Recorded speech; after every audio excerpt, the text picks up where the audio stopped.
High বন্ধুরা, আমি আবার চলে এসেছি একটা নতুন রিডিং নিয়ে আমার অমৃত সন্ধানী চ্যানেলে। তো এই রিডিংটা হলো Taurus, sun, moon, rising and ভেনাসের জন্যে।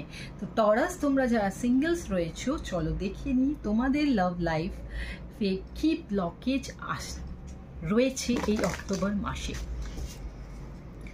Taurus, sun, moon, rising and Venus, চলো দেখা যাক তোমাদের জীবনে, প্রেমের জীবনে কি ব্লকেজ বা বাধা রয়েছে। কেন তুমি তোমার প্রেমের জীবনে সফল হতে পারছো না? তো প্রথম কার্ডটা হলো সিকিং পারফেকশন, নেক্সট হলো চেঞ্জিং দেম, থার্ড হলো এভরিওয়ান লিভস।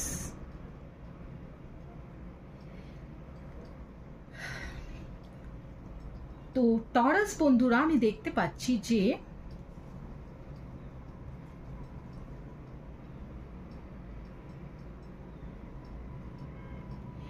তোমার মনের মধ্যে না একটা কোথাও যেন পারফেকশন, তুমি হয়তো ভীষণভাবে একজন পারফেকশনিস্ট, কিন্তু এই পারফেকশনিস্ট ব্যাপারটা সব কিছুতে ভীষণ নিখুঁত তুমি, এবং সেজন্য তোমার প্রেমের জীবনেও কিন্তু তুমি ভীষণ নিখুঁত হতে চাইছো। তুমি চাইছো তোমার জীবনে এমন মানুষ আসুক যার জীবনে কোনো দোষ নেই, বা সে তোমার জন্য একদম পারফেক্ট পার্টনার হোক।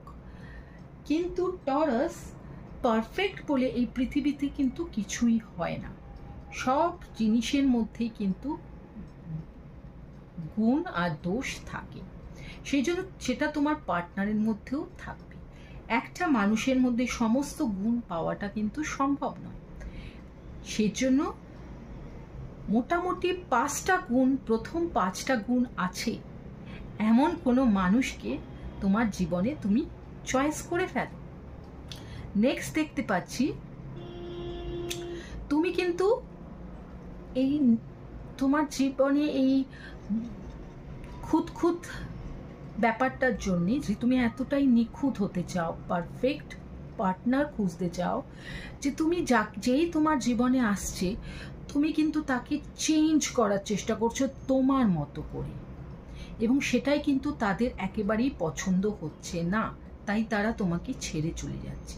কারণ কোনো মানুষই পুরোপুরি আরেকটা মানুষের জন্য চেঞ্জ হতে পারে না। হ্যাঁ, অবশ্যই সে তোমাকে ভালোবাসে, সেজন্য সে তোমার জন্য অনেকটাই চেঞ্জ হবে, কিন্তু তুমি যদি তার পেছনে ক্রমাগত লেগে থাকো তাকে পুরোপুরি তোমার মতো করার জন্য,